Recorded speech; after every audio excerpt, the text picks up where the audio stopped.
Tere päevast, tere hommikust, tere õhtust, vastavalt sellele, mis kell vaatab meid. Siin on jälle podcast MTÜ SafeLab. Mina olen podcasti juht Igor Kradenko, politseinik pika staažiga. Paralleelselt tegutsen ka siis ennetustööga MTÜ SafeLab raames.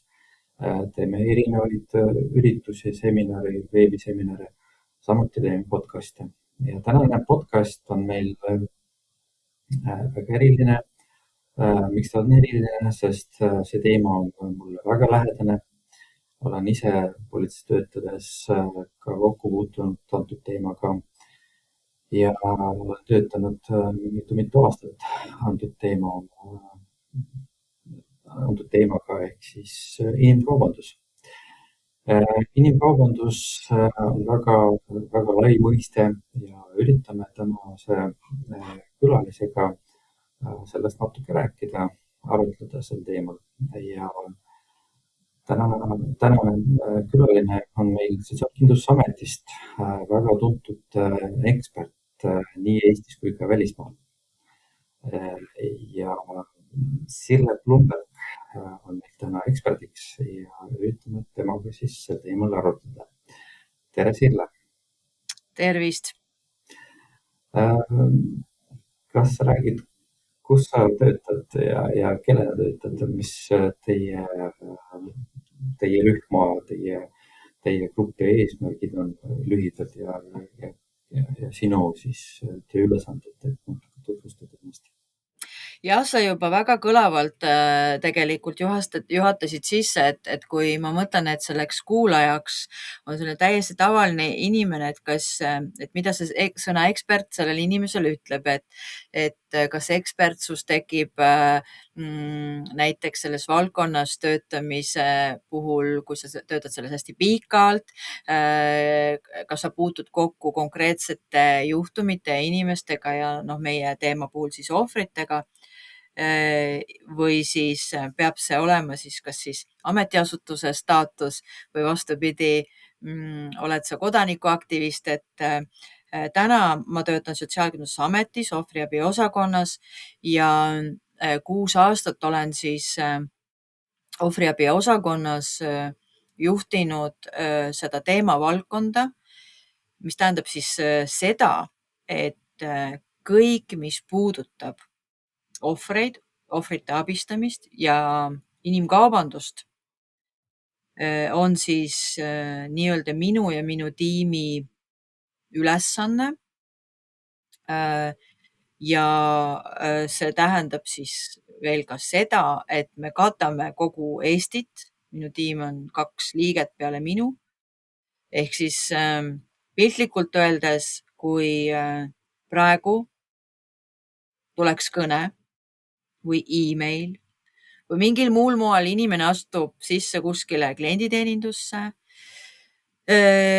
ja sealt korrub välja just ja sealt korrub välja selline kahtlus, et teda on näiteks ära kasutatud ja seal tekivad mõtted, et kas see võib olla inimkaubandus, siis meie ka kohe sellele loole reageerime.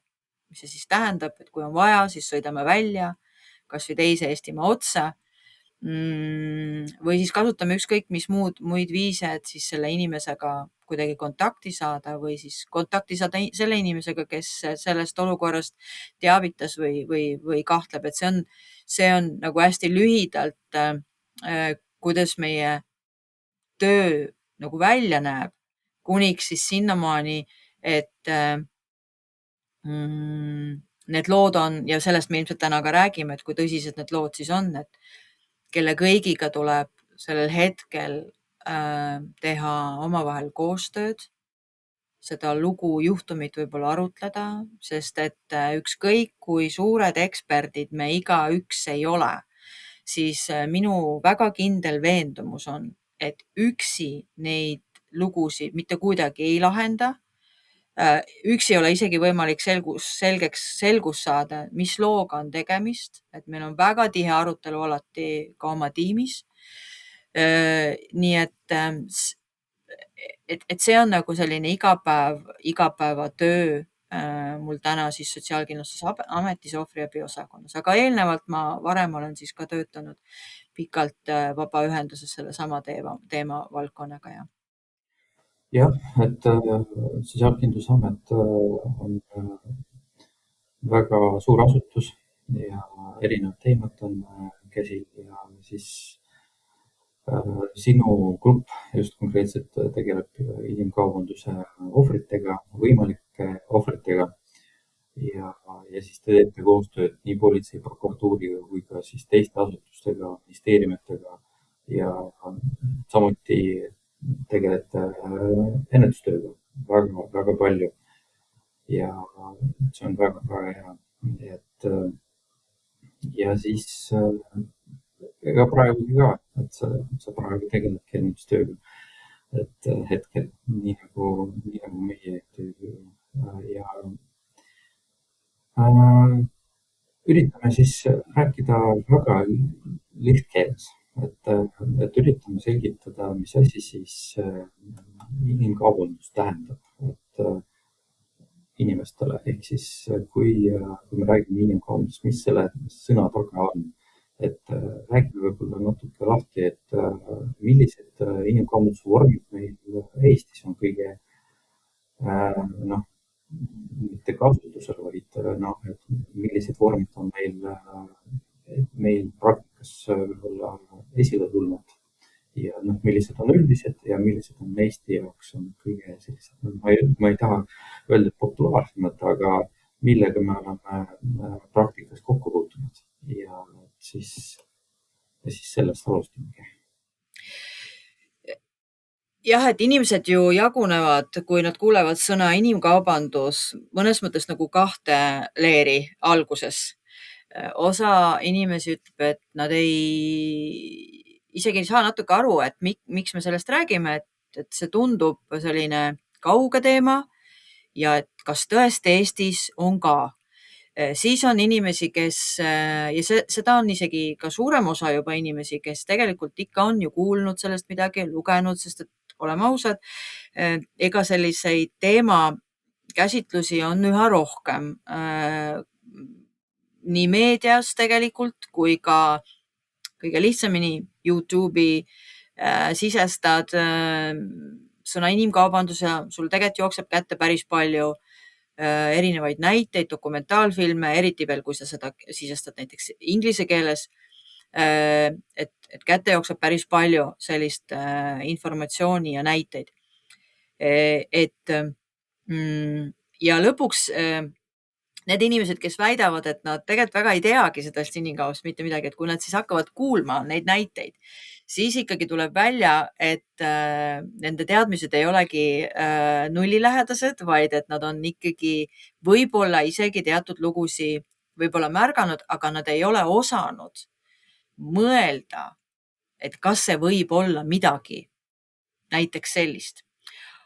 Või see on üldse reaalne meie siin ühiskonnas, meie Eestis on. Just. Et filmides vaadates, et jah, et see on nagu reaalne, et selline toimub asi, et maailmas, aga kuidagi siin kuskil töökohas või siin meil siin Tallinnas ei ole võimalik ette kujutada, et see täitsa olemas ka.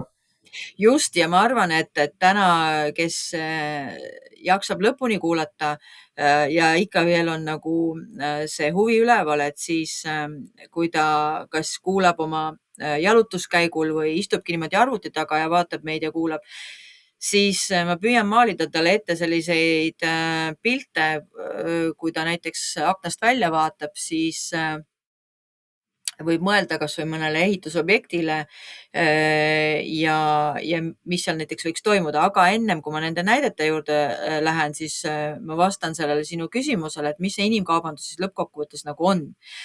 Et kui seda hästi lihtsalt selgitada, et kõige lihtsamalt selgitades on see ühe inimese ärakasutamine. Ehk siis mitte ühe inimese, aga lihtsalt inimese ärakasutamine. Nii. Ja neid ärakasutamise viise, milleks siis inimesi kasutatakse tänase teema fookus on meil just sellisel tööalasel ärakasutamisel või inglise keeles kasutatakse sõna exploitation ja see on selline rahvusvaheline sõna, et aeg-ajalt me kasutame ka sõna ekspluateerimine. Et selleks, inimene siis teeb midagi kellegi käsul ja paljud võiksid mõelda, et aga see kipub olema selline võib-olla väga töövaidluslik ja tööõigustega seotud või tööõiguste rikkumistega. Tõsi, sellel on tõesti selline peenike joon, et kus see nüüd ületatakse, aga ma aitan siin edasi. Näiteks politsei kasutab ja õigustatult kasutab sõna sund.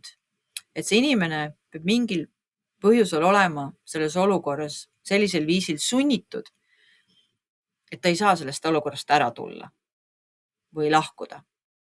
Et millegi pärast ta tuleb sinna ja meile kõrvalvaatajatena tagasi näiteks iga hommik.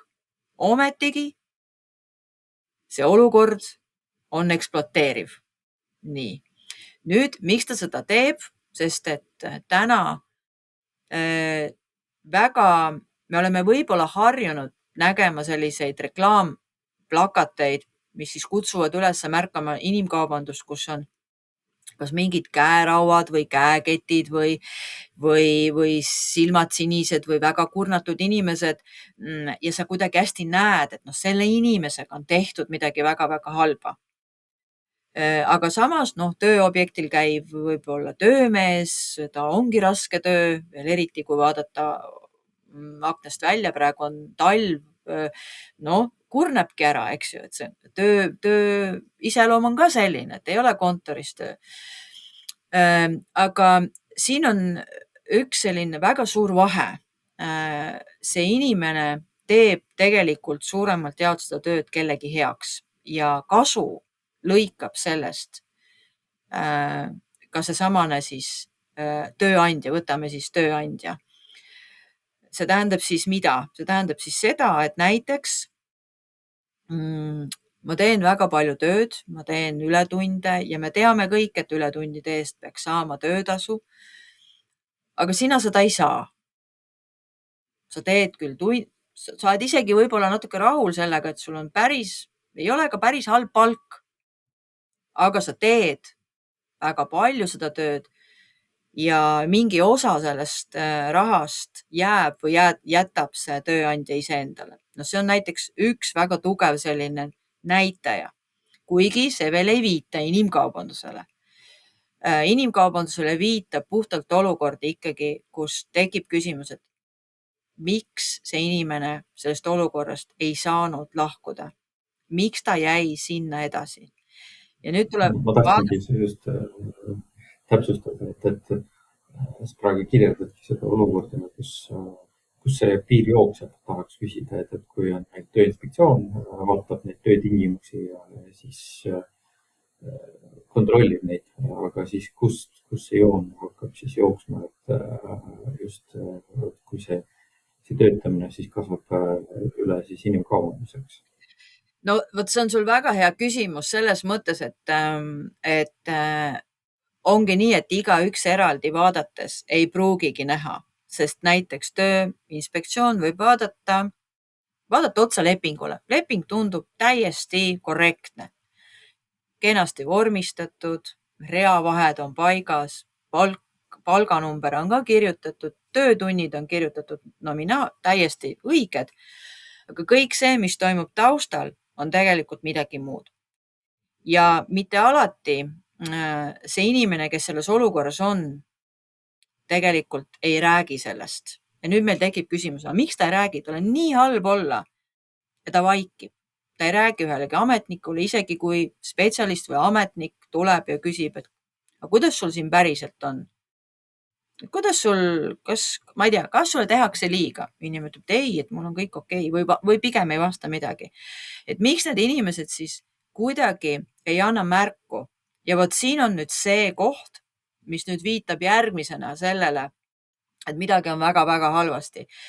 Väga tihti need inimesed kardavad rääkida, sest need on ära hirmutatud. Need on ära hirmutatud valeinformatsiooniga Ja nüüd, kui jälle tekib küsimus, et kuidas on see võimalik? Et meil on interneti ajastu, sa võid ju guugeldada kasvõi, ma ei tea, chat GPT-sse kirjutada, et kui ma olen selles olukorras, kas see on okei, on ju. Et see ei ole nii lihtne ja selle, kuhu ma tahangi jõuda, on see, et see samane inimene, kes siis siin näiteks tööalaselt ära kasutab, esiteks ta on ära kasutanud ja kasutab väga tihti ära inimese haavatavust. Ja mis see haavatavus siis on? Ega siis selline kurjus ei näe väga tihti nagu ka kuri välja, et sa võid olla näiliselt väga hea tööandja. Sa oled leidnud inimesele töö, ta on võib-olla väga pikalt seda tööd otsinud. Sa ei ole pidanud läbima mingeid tohutuid konkursse, sa ei ole võib-olla isegi pidanud CV-d kirjutama, aga sa oled kohe selle töö saanud, sa võid kohe alustada ja sa oled väga õnnelik selle üle, sest sa ju hakkad kohe lugema oma töötasu sellest päevast peale. No on küll natuke raske töötada, raske tööga, aga inimene tunneb ennast õnnelikuna, et tal on töö, sest et töö tähendab töötasu. Ja kõik informatsioon, mida sa valdad või sa tead selle töötajana, tuleb sul ainult tööandjast. Ehk siis selleks on see tööandja võitnud tegelikult totaalselt sinu usalduse. Et sulle tundubki, et kõik, mida ta räägib, ta on ju tark inimene, ta teab. Ja kahtlemata sinna on ka pikitud sisse sellist tänulikkuse momenti. Ka seda momenti, et näiteks ka valeinformatsiooni, et tead, Eestis on ikka need maksud väga kõrged. Et tegelikult, kui me teeksime ka selline osapalka näitame, osapalka ei näita, siis mõtle, kui palju sul jääb kätte, eks ju. Et see on väga selline ahvatlev ju pakkumine. Ja jällegi ma tuletan meelde, et inimene, kes on olukorras olnud pikalt halvas olukorras oma elus, üldjuhul inimene ei pea kahtlema, et ümberringi inimesed on halvad, vaid ta võibki selle pakkumise vastu võtta, mõtleb, et tegelikult ma pääsen nii paljudest võib-olla probleemidest oma elust. Ehk siis tegelikult ta on juba kaasa läinud sellise ka ise, nii-öelda riigi petmisega, eks ju. Et kokkulepped tehakse tihti kõik suuliselt. Kuniks siis, aga see plaan selle tööandjal tegelikult läheb edasi. See plaan on ikkagi see algusest peale sellel tööandjal, et ma teenin selle inimese töö pealt endale kasumit ja väga palju kasumit. Ja seda kasumit teenitakse väga tihti just nende ületundide pealt. Ja mul alles hiljuti oli siin töölaual selline lugu, kus see tundub lihtsalt uskumatu. Kui ma neid asju iga päev ei näeks, siis ma mõtlen, et kas see on võimalik, aga kuna ma neid näen ja kuulen tänu oma siis kaaskolleegidele, kes täna rohkem on siis selles nõustaja rollis, kui inimene töötab juba mitu kuud järjest üle 300 tunni. Ükskõik, kuidas ma arvutan selles kuus tema unetunde, siis need ei tule välja. Ja mõtled, et ta tahab ju töötada üle 300 tunni ja see inimene esiteks kindlasti ei ole kätte saanud kõigi nende ületundide eest töötasu. Teiseks vaevalt, et ta on tahtnud niimoodi töötada. Miks ta siis niimoodi teeb? Jällegi selle põhjus ja kõige haavatavamad sihtrühmad siin on need inimesed, kes näiteks ei ole meie riigi kodanikud, nad on välisriikide kodanikud, väga tihti nad on kolmandatest riikidest, kus elatustase on oluliselt madalam, võib-olla on seal sõjaolukord, mis iganes kriisid. Ehk siis nad on jõudnud mõnes mõttes nagu sellisesse turvalisse riiki. Meie riik on ikkagi turvaline riik, hea mainega riik ja nad on kahjuks sattunud sellise tööandja juurde, kes seda ka kuvandit väga hästi enda kasuks ära kasutab. Ja paraku see välisriigi töötaja arvabki, et kuna ta on välismaalane, siis ta peabki nii tegema. ehk sest siis et sa praegu kirjeldadki selle haavatavuse momenti, kus haavatavust, kui me räägime jällegi meie kuulajatele, vaatajatele, ehk siis kõik need seaduse mittemõistmine, mitteteadmine, keele küsimus, jällegi keelebarjäär, jällegi välismaalt tulnud hoopis teised tavad võrreldes Eesti seadustega. Ehk siis kõik need nüansid, ehk siis kõik need punktid, just tööandjad, nimetame neid tööandjateks, kasutavad haavatavas momendis ära. jah, ja kui seda nagu veelgi lihtsamas keeles öelda, siis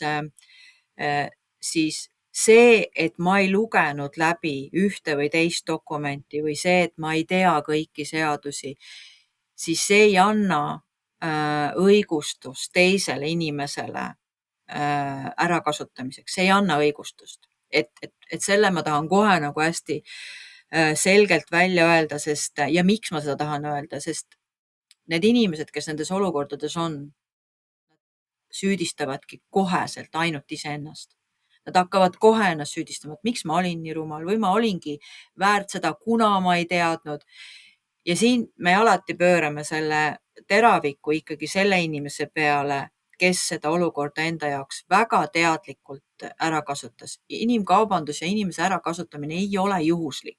See on väga teadlik, see on planeeritud tegevus, see on pahatahtlik tegevus.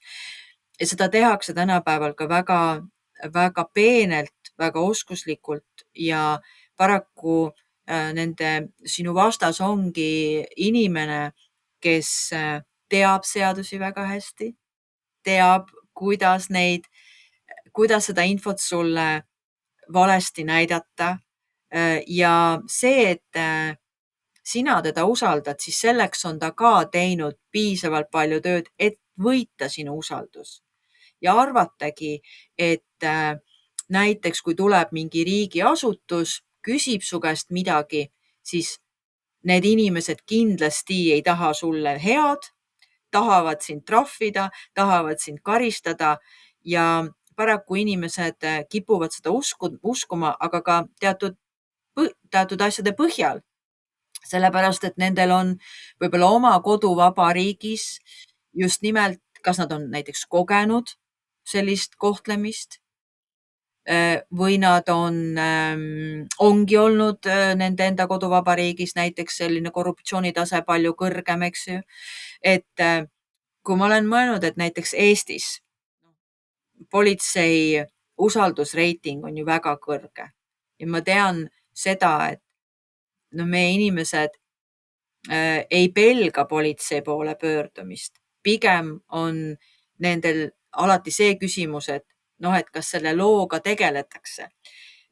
Ja see tähendab siis seda, et kahjuks inimesel ei saa öelda, et mis protseduure parasjagu läbi viiakse, sellepärast et kui tegemist on ikkagi juba uurimisega, siis see ongi väga selles mõttes see teadjate hulk ongi väga väike ring, et ka meie näiteks siin, kes tegeleme ohvritega, ei pea teadma täpselt, mis samme selle juhtumiga näiteks politsei uurijad ette võtavad, sest et see on nende töö, nende pädevus ja see on väga arusaadav, et mida väiksem ring seda kõike tegelikult teab, seda väiksem võimalus on, et mingi informatsioon kuidagi isegi ei lekiks, eks ju, sest et meil on vastas väga nutikad kurjategijad, väga-väga nutikad kurjategijad.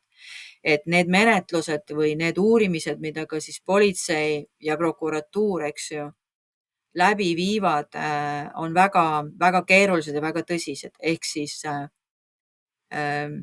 rääkida siis, et mis see inimkaubandus on, mida ära kasutatakse, siis need märksõnad kinnitusena on siis see, et inimest kasutatakse ära väga teadlikult. Seda tehakse väga tihti tänapäeval juba selliste, ütleme, et on loodud ka täiesti nagu legaalne keha, võtamegi ettevõte, et ja sa arvadki, et ta on, nagu sa ütlesid ka väga, et noh, et olgu, et nimetame teda tööandjaks, jah. No miks ma seda sõna nagu kasutan, et tööandja, et inimesed, kui nad kuulevad, siis nemad ju ennast nimetavad tööandjateks.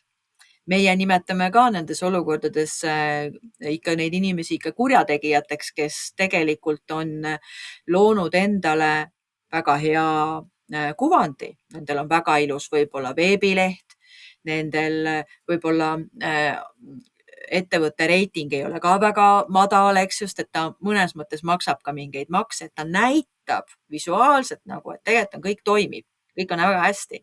Tal on veebileheküljel või Facebookis või mis iganes platvorme naeratavate nägudega töötajad, aga tegelikult seal taga on väga koledad lood ja just ühte sellist veebilehte ma ju siin paar päeva tagasi külastasin, mõtlesin, et no aga see veebileht on nii hästi tehtud. Ta on professionaalne. Mina küll ei oskaks nagu kuskilt kinni võtta, et noh, mis seal nagu on, aga seal oli üks nüanss, mida ma ikkagi hakkasin mõtlema.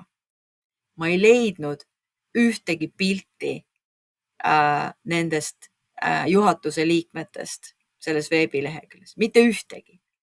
Et aga kas inimesed tulevad nagu selle peale, et noh, nii teravalt vaadata, eks ju. Kuna me oleme selle teemaga nii palju tegelenud, siis me oskame mingeid asju vaadata, mida ilmselt tavainimene ei oskaks ja ei oskagi, sest ma veel kord ütlen, see veebileht oli tehtud väga professionaalselt.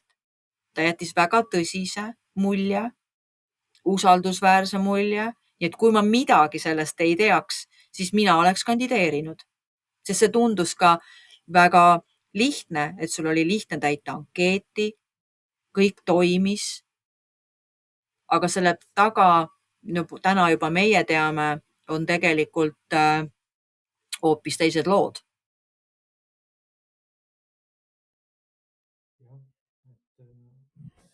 Sa väga hästi kirjeldad jah, sellist võimalikku olukorda.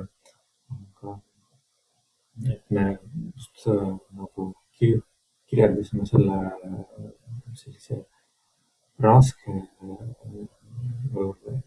sellise näitena tõime rasketööd, aga ka mitte raskemat tööd on mitte ainult ehitusel. Me võime võib-olla nimetada ka teised sektorid, kus võib see meil ette tulla, ehk siis näiteks toitlustus või köögitöötajad, teenindus, letimüüjad, ehk siis selles mõttes, et inimestele jääks mulje, et ainult raske töö on see, kus võib seda kohata. Võib-olla räägime mõned sektorid, et mis on sinu praktikas on jällegi ette tulnud just tööalasel ärakasutamisel. Jah, väga hea on siit liikuda, eks ju, selle juurde, et teeme sellise näite läbi. Kes siin kuulab, et lähete täna restorani, valisite välja ühe restorani, panite laua kinni. Võib-olla see on mingi selline huvitav rahvusköök, täna on see väga populaarne, meil on erinevaid rahvuskööke ka jõudnud Eestisse, nii nagu juba teistes välisriikides on see olnud juba pikemat aega. Me valime välja, me läheme kõik seal koha peal, interjöör on kena, ilusad logod, inimesed naeratavad, toit on imemaitsev, me jääme väga rahule sellega, vaatame ka pakkumisi, mida nad teevad läbi Facebooki või teevad läbi Instagrami ja teevad ka sinna juurde Reels'e, eks ju. Et kuidas siis sina, kes seal restoranis oled, sööd, naudid, pead võib-olla oma mingit tähtpäeva, tegelikult tead, mis seal köögis toimub. Kas sina tead, eks, et kuidas sa saad teada, et aga seal köögis täna see meeskond, kes töötab, ongi just nimelt töötanud need 200-300 tundi juba mitu kuud järjest. Ilmselt sa tavakodanikuna seda ei pruugigi näha. Sest et kööki sa ei pääse. sa ei pääse kööki. Sa ei saa sinna minna. Miks ma seda nagu kirjeldan, seda olukorda jällegi reaalelu näite puhul, kus see kuvand, mis on loodud ja see juhtum, mis on meil laua peal, on kaks erinevat maailma. Ja just jälle hiljuti ühte sellist ettevõtet me vaatasime, kuna me teame lugu, üks inimene on julgenud, eks ju, tulla rääkima. Ja see lugu haarab üha suuremaid selliseid juba nüansse, siis ma väga palju mõtlesin selle peale, aga need külastajad tegelikult ei tea, kui ränk ja mis moel need inimesed seal töötavad. Ja mitte ainult ei tööta, mida siis veel ka selle eelmise näite puhul, mis ma tõin nagu ehitusnäite, et jällegi, et üks on see, miks inimesed ei pöördu, on see hirm, aga mida nad siis kardavad? Et võib-olla see jäigi nagu rääkimata, et mida need inimesed kardavad, et nad ei julge näiteks kellelegi sellest rääkida, ei politseile, ei meile näiteks helistada, isegi jääda anonüümseks või kirjutada, eks ju, ei Tööinspektsiooni. No esiteks kardetakse seda, tegelikult ju inimesed ei tea, mis edasi saab ja see on kõige suurem hirm. Aga mis siis saab edasi? Eks ju, töökaotus on üks suur asi inimese jaoks. Ja jällegi, kui ta on välismaalane, siis väga tihti enamjaolt, vähemasti need lood, mis meile jõuavad, on kõik need inimesed seotud oma tööandja elukohaga. Ehk see tähendab siis piltlikult öeldes seda, et inimesed kui nad hakkavad liialt palju tööandja jaoks esitama küsimusi, mis on ebamugavad.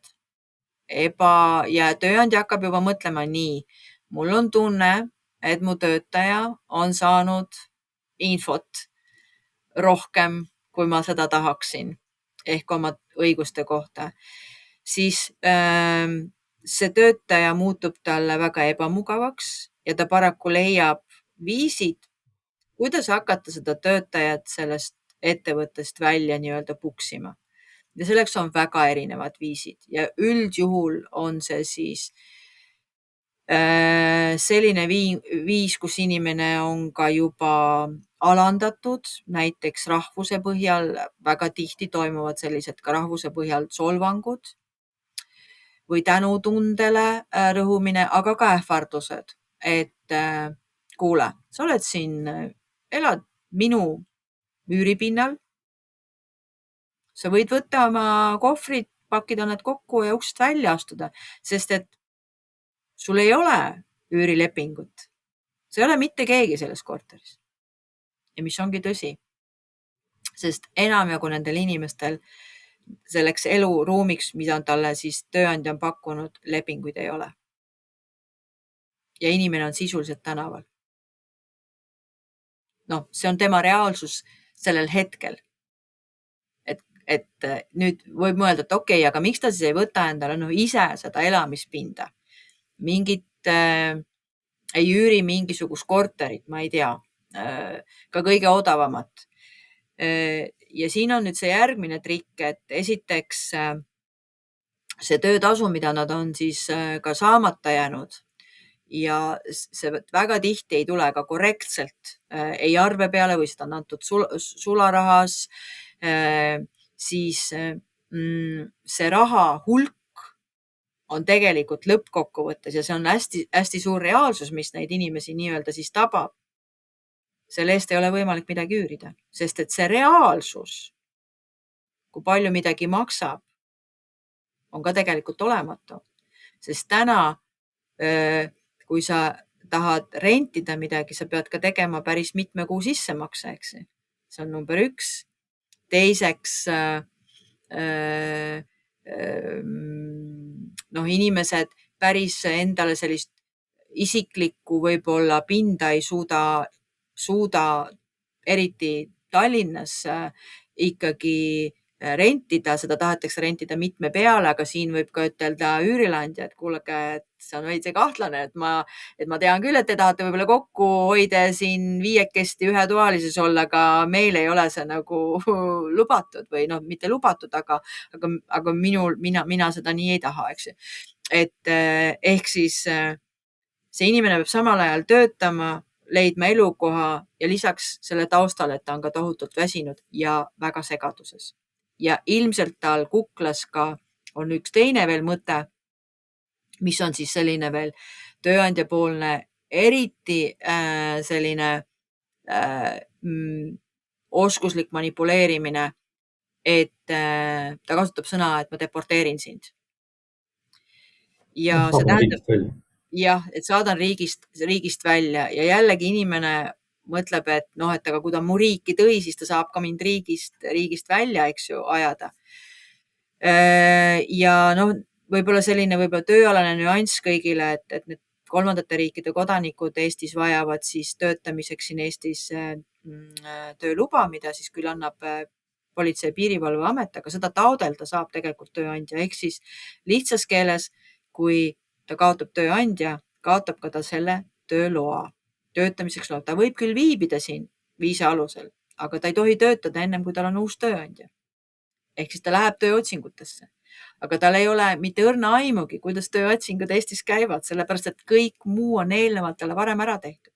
Et ta on väga nullpunktis omadega.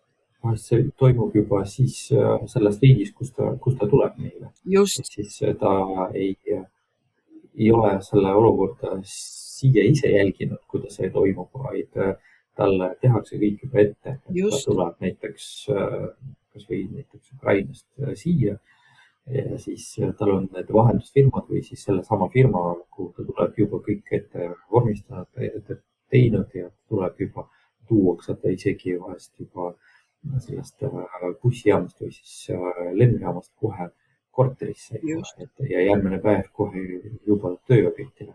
Et ta isegi ei näe mingisugust protseduuri, kuidas kõik vormistamine käib. Täpselt. Ehk siis seda me nimetame, nüüd seda kogu seda jada, eks ju, kui see pilt nagu selginebki selleks, et ta on absoluutselt kellegi sõltuvuses tegelikult. Ja ta on olnud sõltuvuses siis oma tööandjast. Ja mis siis edasi? No see on nüüd see põhjus, et kui nüüd inimesed seda lugu kuulevad, et see on, ma tavast ei soovita inimestel nagu panna ennast sellesse olukorda, sest et noh, siin jällegi sõltub, et kuivõrd suur me see empaatiavõime on, eks ju, tunnetada neid olukordi. Aga noh, mõelge ennast riiki kuhugile, mis on kultuuriliselt teile absoluutselt teistsugune ja te oletegi seal üksi. Võib-olla seal on mõned teie kaasmaalased ka, aga mõned teie kaasmaalased näiteks pigem keelitavad teid, ütlevad, et ära mine kuskile, sest et me ei taha tööd kaotada. Sul on koduste poolt ootused, et sa saadad raha ja sa teenid ja nad on nii õnnelikud sinu üle, et sa tulid Euroopasse. Ehk selleks hetkeks, kui need inimesed näiteks meie juurde jõuavad, ma ütleks niimoodi, et kõigepealt me tegeleme nende emotsioonidega ja tohutu suure segadusega nende peas, mis on õige informatsioon. Ja seal veel taga siis kolmandana igasugused hirmud, alates sellest, kas mind siis saadetakse riigist välja, kas tuleb siia praegu politsei, võtab mind kinni, sest sellega on ähvardatud, kas meie teavitame kuhugile, sest et meie võime küll öelda, et hei, mina olen Sotsiaalkindlustusametist ohvriabi osakonnast, ei ütle inimesele mitte midagi. Et minu staatus ei ütle mitte midagi. Ütleb ainult see, mida ta parasjagu saab tunda, kuidas ta koheldakse. Ja noh, meil ongi ametiasutustega väga erinevad rollid, et politseil on üks roll ja Tööinspektsioonil on teine roll, et seal on väga palju sellist järelevalve momenti ja nad on väga tihti selles vormis, eks ju. Meie siis ei ole vormis. Aga see käitumisviis muidugi peab olema nende juhtumite puhul hästi ikkagi kannatanule orienteeritud, et me ei käsitle seda inimest kui potentsiaalset rikkujat ise, vaid käsitleme teda kui kannatada saanud. Ja vot see on nüüd võib-olla see koht, mis jällegi kõneleb meie enda tööst, et kas me kõik mõtestame oma tööd selliselt, sest et mina ei usu siiamaani, et inimesed ei räägi. Nad absoluutselt räägivad, aga selleks ta peab tunnetama, mis nagu väljas ka nagu sina oled, et kuidas sa teda kõnetad. Olles ka oma ametis loomulikult, eks ju, aga sa saad teda inimest kõnetada väga erineval viisil. Et eks siis, kui ma selle kokku võtan, siis vahet ei ole, kuhu ta pöördub, kuhu teda suunatakse inimene, et mis ametkonda teda läheb, et ikkagi ta peab ikkagi saama ikkagi sama abi, vahet ei ole, kuhu ta pöördub. Aga just sa juba hakkasid rääkima nende ametkondade eesmärkidest ja nende ülesannetest. Et võib-olla sa kirjeldad täpsemalt võib-olla rohkem natuke just Sotsiaalkindlustusameti rolli just inimkaubanduse juhtumite lahendamisel ja siis põgusalt võib-olla natuke prokuratuuri, Tööinspektsiooni ja politseid, et kuidas te omavahel teete koostööd ja siis millised rollid on, milline rolli jaotus. Kas või konkreetsema piltlikult sellise juhtumi põhjal? Ja, et no need lood, mis ma praegu rääkisin, need ju kõnelesidki sellest võib-olla algusfaasis, kus me neid lugusid kas ise otsime või inimesed meieni jõuavad. Meil on olemas inimkaubanduse ennetamise ja ohvrite abistamise nõuandeliin, see number on 6607320, see on töötanud alates aastast 2004, ehk siis tal on juba päris pikk staaž. Inimesed helistavad sinna ise, inimesed ka kirjutavad, inimesed leiavad meid üles läbi teiste, kes on meie poole pöördunud ja algab see siis tavaliselt nii, et kurdetakse mingisugust muret. Ja see mure võib olla hästi lihtsasti formuleeritud, et ma ei saanud jälle töötasu kätte. No, kuna võiks ju arvata, et see ei ole ju üldse meie teema, et see on ju Tööinspektsiooni teema, et miks ta sinna helista. See ongi meie asja, just, et see ongi meie roll välja selgitada, et kas see kuulubki teise asutusse või seal taga, miks ta helistas. Inimene ei pea oskama täpselt ennast väljendada, me aitame selleks väljenduseks, me saame ta käest küsimusi küsida. Mõned lood nendest ongi tõesti väga puhtalt vaid tööõiguste teemad ja siis ma ei kasuta sõna suuname, sest et see jätab jälle sellise mulje, et me nagu lükkame inimese ära, vaid tegelikult me viime kokku ikkagi siis selle spetsialistiga, kes saab talle just nimelt rääkida tema nendest tööga seotud siis muredele leida lahendust, eks, et mis need variandid on, et sinna meie ennast ei sekku.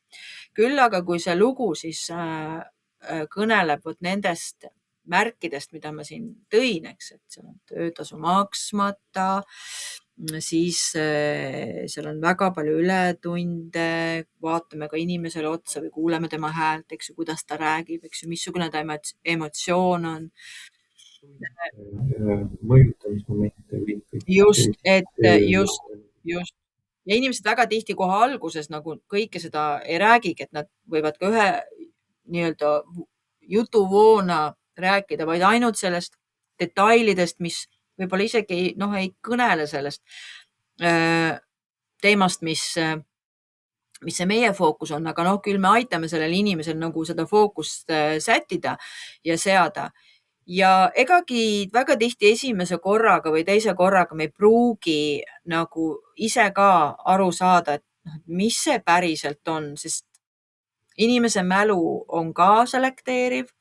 Inimesed tulevad alles pärast mingid asjad meelde, ehk siis me võtamegi seda väga rahulikult, et kõigepealt me kuulame ära, siis me hakkame seda infot selekteerima ja siis tuleb veel seda, tavaliselt tuleb infot veel, mis siis annab juurde seda teadmist meile, et ei, siin on ikkagi näha sellist tööalasele ärakasutamisele viitavaid tunnuseid. Ja mida me siis teeme? No nagu ma ütlesin, et väga inimesed tahavad rääkida ja meie anname selleks võimaluse kõigepealt ennast tühjaks rääkida. Siis me küsime lõpuks, eks, et mida see inimene ise tahab või mille peale ta on kõige rohkem vihane. Et välja selgitada, et noh, et ta ju pöördus, ta ju tahab midagi saada, ta ei tulnud ka niisama. Ja eks ongi inimeste soovid on erinevad, et osad tahavad töötasu saada, osad tahavad, et tööandja saaks karistatud, osad tahavad koju, osad tahavad, no kõike variante.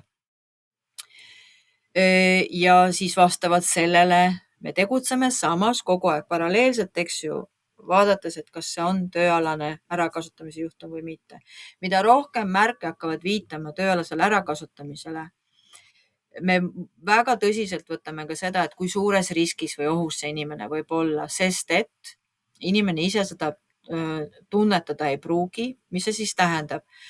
Et kas tööandja oma ähvardusi viib täide a la kui see töötaja on seotud selle tööandja elukohaga, kas tööandjal on ka endal olemas võti sinna ruumi näiteks?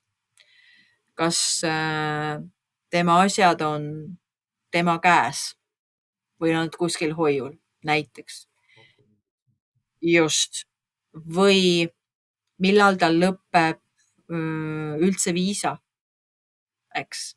Et kaua ta saab siin veel viibida, kui näiteks tööandja ta päevapealt laseb lahti. Kas tal on kuhugile minna? On tal siin veel kogukonda? Et tegelikult need teemad on hästi olulised ja kas see tööandja võib teda ähvardada ja kuidas ta teda ähvardab. Teeb ta teda telefoni näol, telefoni teel, chatis, tuleb kohale, kutsub inimese kohale ja ootab teda, et kõiki variante me oleme kohanud, kus on olnud ka vägivalda, ka füüsilist vägivalda, on olnud hirmutamist, on olnud selle inimese pere kohta selliseid hirmutavaid lauseid. Ja me võtame seda kõike väga tõsiselt, sest meie ei saa hinnata, kas keegi paneb selle teo toime või ei pane. Ja sellistel juhtudel, mida tõsisemaks see juhtum nagu kerib, siis loomulikult me räägime selle inimesega politseist ja politsei kaasamisest. Ja see võib tekitada inimesele alguses suurt hirmu, see on loogiline, aga ma pean ikkagi ütlema, et meil ei ole olnud ikkagi selliseid olukordi, kus see inimene absoluutselt totaalselt ei nõustu politseiga kohtuma. Tal on aega vaja, sest et teda on politseiga ka hirmutatud. Ja me peame, eks ju, siis selle hirmu nii-öelda maha võtma, et vaadake, et meiega te julgesite kohtuda. Meie ei ole teie infot kellelegi edasi andnud. Aga täna ma näen, et teil on risk ja oht ja te olete sellepärast täna juba väga paanikas. Ja meie teid füüsiliselt kaitsta ei saa. Seda saab ikkagi teha ainult politsei, kui ta sellest loost teada saab. Et üldjuhul inimesed on valmis ja nõus nii politseiga kohtuma kui oma kontakti jagama. Ja mida rohkem siis see lugu hakkab paistma ärakasutamiseni ja kas seal võivad olla inimkaubandus, siis meil on õigus ka seaduse kohaselt teha teatis, anda teada politseile ja ka prokurörile, et meil on kahtlus sellisele juhtumile. Ja muidugi nüüd on kõige raskem otsus sellel politseil ja tegelikult pigem siis prokuröril selle pinnalt nüüd otsustada, kas ta alustab kriminaalmenetluse inimkaubanduse paragrahvi alusel või ei alusta. Ja see nüüd tähendab seda, et see paragrahv ja see seaduse paragrahv on inimkaubandus on kuritegu, väga raske kuritegu. Ja selle menetlus on omajagu väga teistsuguse tasemega menetlus ja need otsused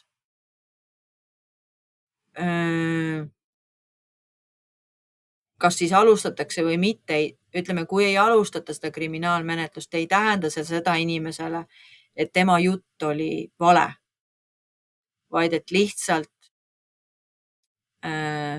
need elemendid, mis selles loos on, ei ole piisavad, et ei pruugi olla just selle kuriteo jaoks piisavad, mitte et see inimese lugu ei ole piisav. Ja sellel ajal tegelikult me saame sellele inimesele pakkuda, mida ta ka väga tihti vajab, sellist selgust, okei, aga mida ta siis saab teha, mida nüüd selles olukorras saab teha? No töötasu tagasi nõuda või nõuda töötasu saab, see on võimalik ja me aitame teha neid avaldusi. Kui ta seda tahab, kui ta vajab, ta on niivõrd kurnatud, ta ütleb, et ta ei taha mitte midagi, ma tahan ainult koju minna, siis me saame ka kolmandate riikide kodanike puhul läbi siin rahvusvahelise organisatsiooni, migratsiooniorganisatsiooni aidata seda korraldada. Et ta saaks siis nii-öelda peavarju söödud, joodud ja kodumaale suunduda tasuta ja isegi seal koduriigis siis kasutada mõnda programmi, kus võib-olla alustada ise oma elu kuidagi mingi tegevusega. Kui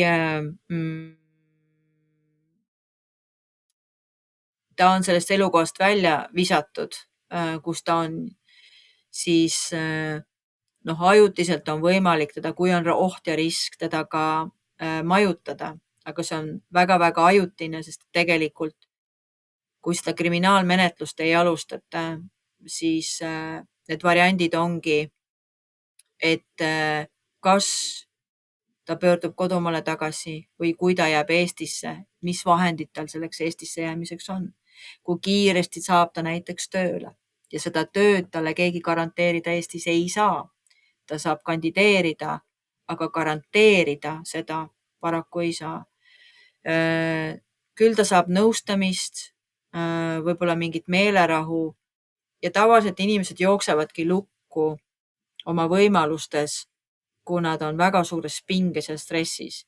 Nii et selline ajaaken inimesele, kus ta saab rahuneda, hakata infot vastu võtma, siis tegelikult üldjuhul inimesed hakkavad ka ise nägema neid võimalusi, mis saab edasi teha.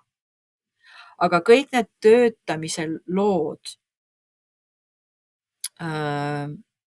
kui inimesed on olnud valmis neid avaldusi kirjutama, siis ma pean ikkagi ütlema, et päris sellise nulliringiga, et ta mitte midagi ei saa, seda nagu ei ole ka olnud. Et kas seda on lihtne tõestada, kui palju ta tegid näiteks ületunde, see on teine asi.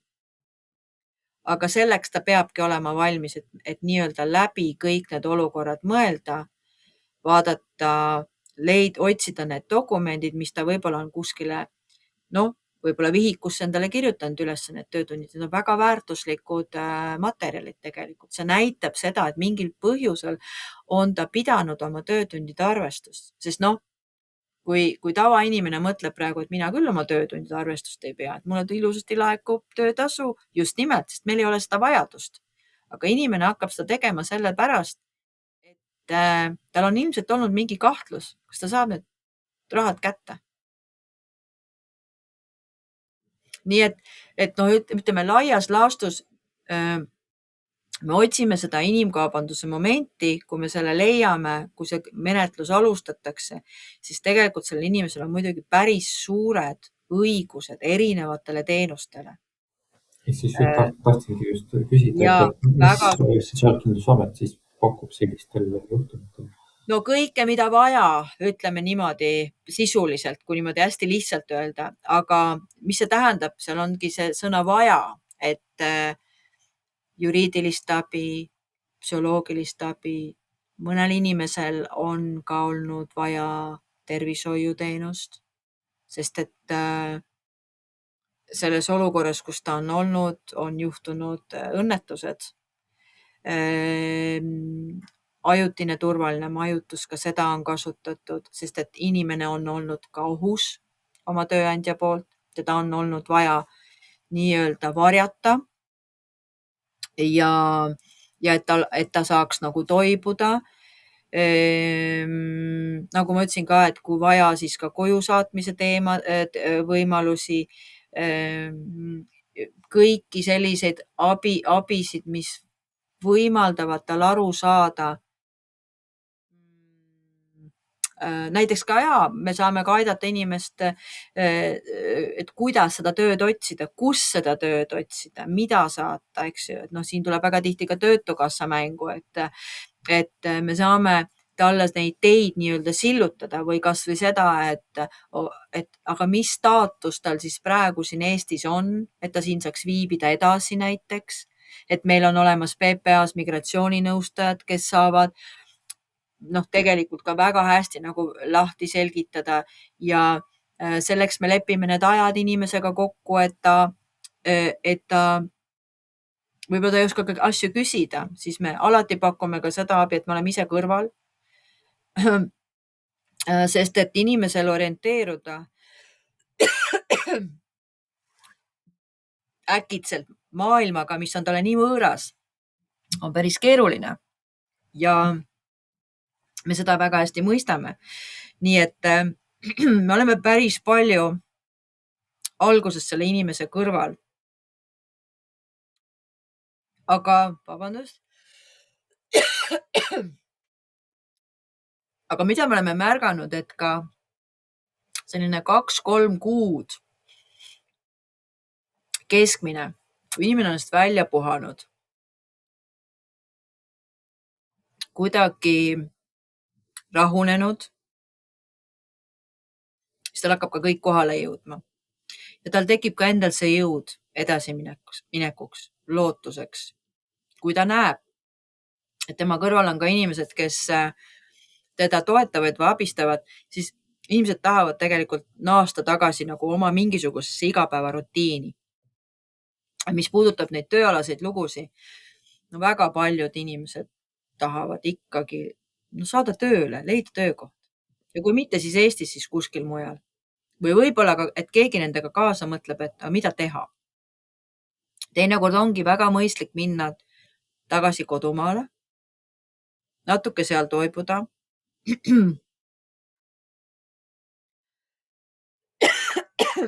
Ja siis tagasi tulla ja ta juba teab, kuidas tagasi tulla. Ja ta saab konsulteerida kas või, et näete, ma leidsin endale ühe ettevõtte, kuidas kontrollida, et see ettevõte on korrektne. Seda me saame ka pakkuda. Väga tihti taandub sellele kõik, et inimesed isegi ei ole teadnud, kui palju saavad erinevad ametiasutused neid aidata, isegi siis, kui nad on välismaalased. Ja mis mulle hästi meeldib nende lugude puhul, nad ikkagi ka kogevad seda ja nad tihti väljendavad seda, et nende ümber need ametnikud ei olegi sellised mõistetamatud, vaid et nendel on väga palju asju selgitatud. Ja nad on ümber nagu mõtestanud, et selle ametniku kuvandi, eks, vähemasti Eesti kohta. Ja mis on väga oluline, tasuta. Just. See tundub nendele väga tihti ja inimestele muide Eestis ka. Ma olen seda ka nagu uurinud viimasel ajal, kui ma olen käinud ka näiteks Eesti inimestele rääkimas sellest teemast ja küsinud, et aga mis te arvate, kus see ohvriabi üldse asub või mis asi see on selline? Ja nendel on väga suur üllatus, et see asub Sotsiaalkindlustusametis, et seal on nii palju teemavaldkondi ja meie juurde päriselt saab pöörduda ja selleks ei ole vaja raha. Ja see on inimestele olnud suur üllatus. Ja mul on hea meel, et hea üllatus, et selleks, et abi saada, nõuannet saada, kellegagi mingid asjad läbi rääkida, ei pea sa otsima tasulisi teenuseid, et see on tegelikult Eestis ikkagi meeletult suur privileeg, et riigiasutus ajab nagu sellist teemavaldkonda, sest tegelikult see näitab, võimaldab ka, eks ju, püsivalt neid asju teha. Et sellel on olemas oma boonus ja väga paljudel on üllatus, et nad saavad helistada, näiteks Tööinspektsiooni juristi numbrile või saata oma leping ja pidada nagu nõu, et kas see on üldse mingi reaalne leping. Või et on sellised asjad nagu migratsiooninõustajad või politsei puhul ilmselt arvatakse, et on tasuta, eks ju, pöördumine, aga nad ei teata, et on võib-olla sellised asjad, mida politsei ka pakub, mis on ka tasuta. Kui palju nõustamist, jah. Tasuta nõustamist, mitte ainult, et me võtame ainult avaldusi vastu või siis uurime ja jälitame ja peame kinni, vaid me nõustame hästi palju inimesi. Just, et see on inimestele suur kuidagi mingi huvitav avastus ja rääkimata ka see, et tegelikult ka kohalikud omavalitsused, et kui palju ka seal on võimalusi, et inimesed ei oska tihti küsida, mis on arusaadav. Ja meie peame täna ainult selle peale mõtlema, et kuidas osata neid asju nagu rääkida ja selgitada nii, et inimesed aru saaksid ja ise nagu ka vaatama, et mis see inimese vajadus võiks nagu olla, et küsida inimese käest, mis see su vajadus on, et inimesed oskavad rääkida väga tihti oma lugu. Aga kui sa küsid, et okei, aga mis sa tahaksid, et nüüd saaks? Mul on üks hea näide, mu kolleeg rääkis, et oli ühelt kliendilt küsinud, et vaata, et mul on pastakas, et kui see on selline võlukepike, et kui sa saaks midagigi soovida, mida sa soovid. Ja see inimene ütles nii realistliku soovi ja tuli välja, et see soov on võimalik täita. Ja lihtsalt teine ametnik ei teadnud, et tal see soov on. Et see probleem sai inimese jaoks lahendatud. Sellisel küll natukene võib-olla mängulisel viisil, eks ju, et me kasutasime natuke teistsuguseid sõnu, et inimene sai nagu unistada, aga see unistus oli niivõrd reaalne asi, mida tal oli väga vaja. Ja seda reaalset asja sai tegelikult sellele inimesele pakkuda. Jah, aga nüüd, kui me astume samme tagasi natuke ja siis räägime võib-olla kokkuvõtvalt ja just üritame seda suunata just inimestele, kes on võib-olla ongi tunnistajad, kõrvaltvaatajad, kolleegid meie ümber. Et ehk siis mitte ametiasutustes ka, aga tavainimestele, ütleme nii. Et need, kes on meie ühiskond tervikuna, ehk siis millised oleksid sinu sellised võib-olla soovitused, just millele tähelepanu pöörata, kuidas märgata seda tööalast ärkasmist, mida tähelepanu pöörata, kuhu pöörduda, kuhu suunata, kuhu kirjutada. Ja siis sellised väga lihtsad ABC-d, et just märgata ja võib-olla siis ongi nii, et ABC-d võib-olla.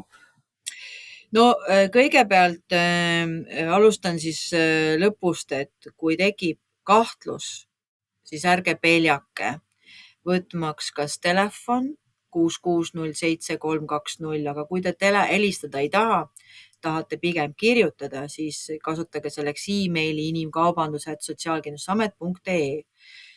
Ja ma võtan maha kohe hirmu. Te ei pea ütlema meile oma ees- ja perekonnanime ega isikukoodi. Te võite teha endale uue emaili aadressi selleks, et saata meile see informatsioon. Sest inimesed tihti võib-olla märkamise puhul mõtlevad, et aga ma ei taha ju ise selle looga üldse seotudki olla. Ma tahaks lihtsalt ära öelda, mida ma nägin ja kus ma nägin ja kellega ma nägin, aga ma ei taha nagu ise seal olla. Mida on seotud sama tööandjaga. Just, et siis see on täiesti lubatud ja me teame seda, et meile niimoodi ka muide palju vihjeid sisse tuleb. ja nii mõneski vihjest on kahjuks kellegi jaoks, aga õnneks siis kellegi teise jaoks alustatud tõesti inimkaubanduse menetlus. Et me oleme väga tänulikud nendele inimestele, kes sellise pisikese kahtluse puhul tegid sellise sammu. Mida siis märgata ja kuidas märgata?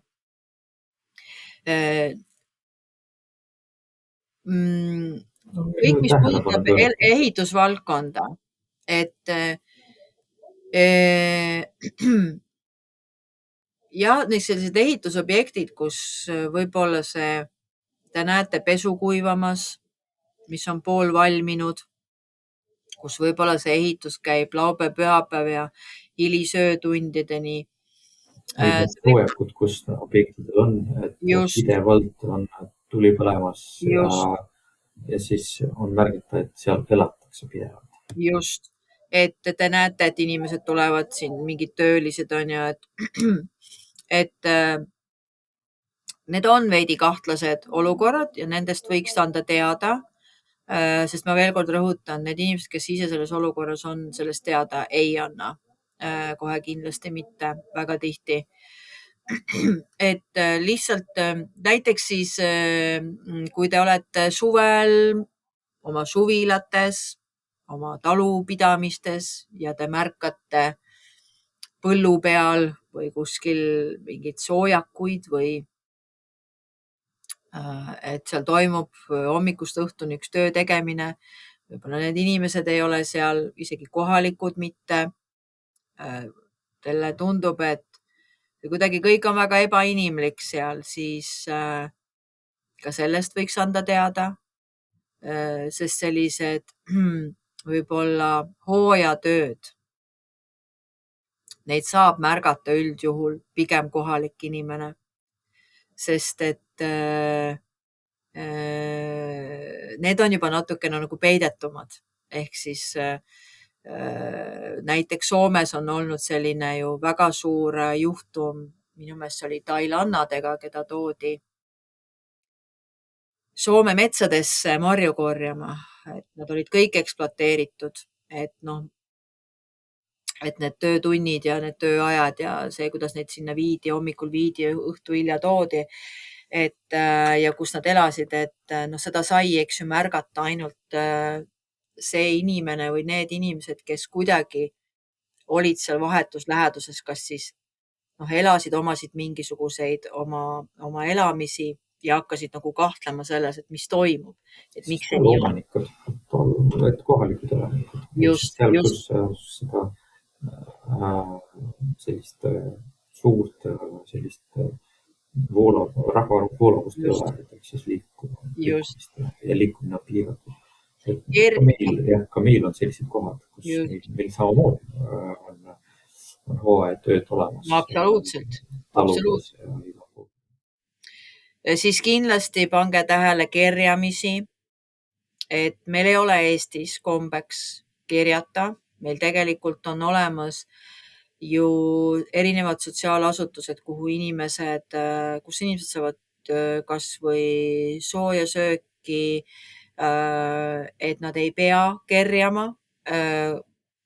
Eriti kui on märgata jällegi mitte kohalikke, aga ka kohalikke, et palun mitte raha anda, vaid pigem siis pakkuda süüa, aga anda ka teada sellest. Tegelikult oleks hea, kui isegi siinkohal võiks politseile teada andma, et miks see inimene peab seal tänava peal kerjama, miks ta seda teeb.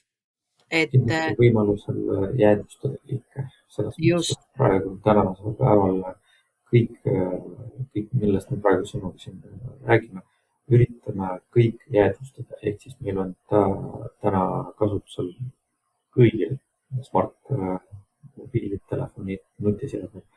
Ehk siis, kus saab kohe kas või kaugelt pilti jäädvustada seda päeva, kirjeldust, sest tihtipeale on see, et ainult suulisest kirjeldust ei viisa.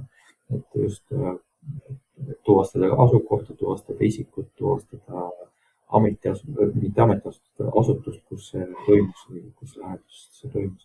Et kõik kindlasti soovitame oma seda infot täiendada ikkagi ütleme lisatõenditega ehk siis jäädvustada seda kõike.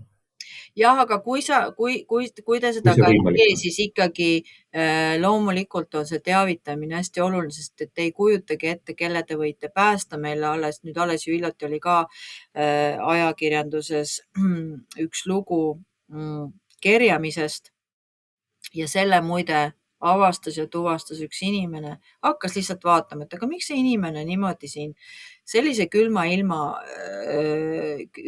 ilmaga käib ja kerjab nagu inimeselt raha. Läks juurde, hakkas juttu tegema ja sealt kõik nagu nii-öelda arenes, kuni lõpuks ta päästis selle inimese elu, sest et seda inimest oli sunnitud kerjama. Et väga võimas lugu puhtalt selle inimlikust sellisest enda peas küsimusest, aga miks ta siin õues on niimoodi? Kas tal ei ole kuskile sooja minna, on ju. Nii et ja inimene andis teada ja asjad läksid väga kiiresti, hakkasid toimuma. Siis kindlasti jah, vot nende söögikohtadega on tõesti teema, et kui te muidugi märkate tõesti ise midagi, aga üldiselt need köögilood jäävad ikkagi sinna taha ruumidesse, et seda te ei pruugi lihtsalt nagu märgata. Aga te kunagi ei tea, võib-olla mõni inimene teile poetab ise midagi, mingi küsimuse või kellegi käest kuulnud, on just, kolleeg, keegi töötanud on just, et siis hoidke nagu silmad ja kõrvad lahti ja mis kindlasti veel, et selline meelitamine panema toime ka mingit sellist tegu, millel võib olla, no ma ei tea, võib-olla toimetama, et lähed linnast X teise linna ja mõni ütleb sulle, et kuule, et aga vii see pakike ka sinna nagu kohale, ja te näiteks ei tahagi isegi teada, mis selle paki sisu on, aga saate selle eest näiteks mingi hüve, et mõelge nendele asjadele ka, et täna on väga suur teema kuritegevusele meelitamisele ja sundimisele, et kes on vähegi lapsevanemad, võiksid mõelda selle peale, et või küsida oma noorte käest, et kas on pakutud midagi kuskile viia, midagi müüa, mis on näiteks mittelegaalne ja selle eest on nagu lubatud, no ma ei tea, võib-olla mingite mänguõigusi, administreerimisõigusi, võib-olla asju, võib-olla ägedaid riideid, ägedaid tosse, võib-olla mingit tehnikat, see ei pruugi alati olla raha, võib-olla mingit staatust kuskil, et see on täna ka üks selline teema, mis võib-olla nagu näib vähem, aga nende tööalaste lugude puhul, kui te töötate ka ise kollektiivis kuskil niimoodi, kus te teate, et on olemas ka võõrtöötajad või võõrriigi, teistest riikidest töötajad, tasub nagu võib-olla huvi tunda, et kuidas nendel läheb ja kuidas nemad töötavad, sest mida me oleme märganud sellise pahatahtlike tööandjate poolt, et oma kodanikele on nagu ühed reeglid ja nendele teistele on täiesti teised reeglid, aga need Eesti töötajad isegi ei tea, sest nad ei räägi omavahel teistega või nad on nii teistes vahetustes, et nad ei puutu kokku. Et te võite isegi olla samas töökeskkonnas, aga te ei tea, et need inimesed siin teevad oluliselt rohkem töö ja nad ei julge ka sellest rääkida. Et selliseid asju oleme ka meie kokku puutunud. Tavaks on see, et praegu, et me oleme sinuga ametiasutuste esindajad, aga just nagu eraettevõttest inimesed ei suhtle sellistel teemadel, kuna ütleme nii, tavaks on, et mitte rääkida oma töötingimustes ja palkadest. Et kuidagi on see siiamaani kuidagi on see selline tava on säilinud, et inimesed ei suhtle just töötingimustest ja siis ülesannetest, lisaülesannetest, et kuidagi see on võõras neile millegipärast. Et ei võrdle nagu, või mõned tööandjad isegi keelavadki seda, ja mitte see on tõsi, avalikustama lepingutega keelatakse ja et võib-olla ma suunaksin kõiki inimesi mõtlema mitte selliselt, et aga mis te siis teete? Mida te saate teha? Et teate, ma võiksin iga konkreetse loo puhul rääkida, et mida siis saab teha, aga ma tahangi rõhutada, kõike on võimalik teha. Mitte midagi ei ole võimalik siis teha, kui me ei tea sellest loost mitte midagi. Ehk siis nende iga loo puhul või inimese puhul, kes meie poole pöörduvad, neid tegevusi, mida me teeme, ma võiksin öelda, see on tõesti mustmiljon, sest et need lood on erinevad. Välja mõelda mingeid lahendusi või tegusi on erinevad ja meie nagu selline võib-olla töötamise moto on ka selline, et nii kaua, kuni inimene ise on valmis selle looga edasi minema. Meie oleme ka igal juhul, et kui see inimene ütleb, et kuulge, nüüd ma enam ei taha, ma isegi praegu ei taha selle peale mõelda, siis see on ka okei. Inimesed tulebki aega anda, seda olukorda seedida, sest meie ei saa mitte kunagi panna ennast teise inimese olukorda ja tunda neid tundeid, mida tema, eks ju, tunneb. Ja meile ei maksa mitte midagi see, et kui me inimese lugu usume ja me inimese lugu usume. Ja kõik, mis selles loos siis välja tuleb et ei ole alati oluline, et kas sul on tõendusmaterjalid, millega tõestada ühte või teist asja.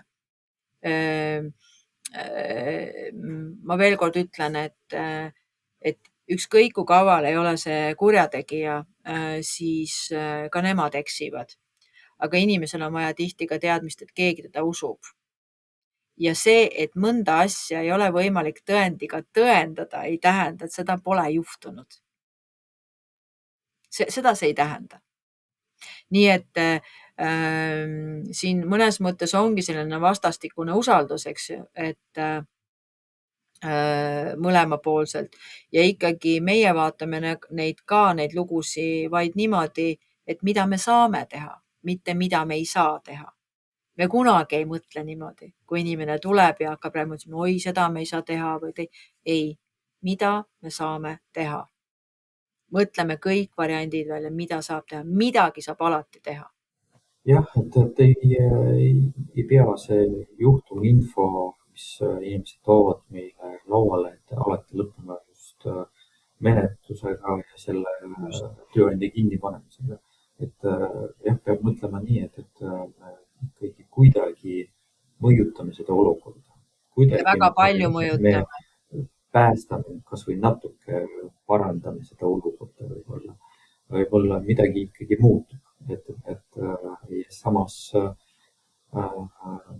et me ei tea, kuidas see lugu areneb, ehk siis Täpselt.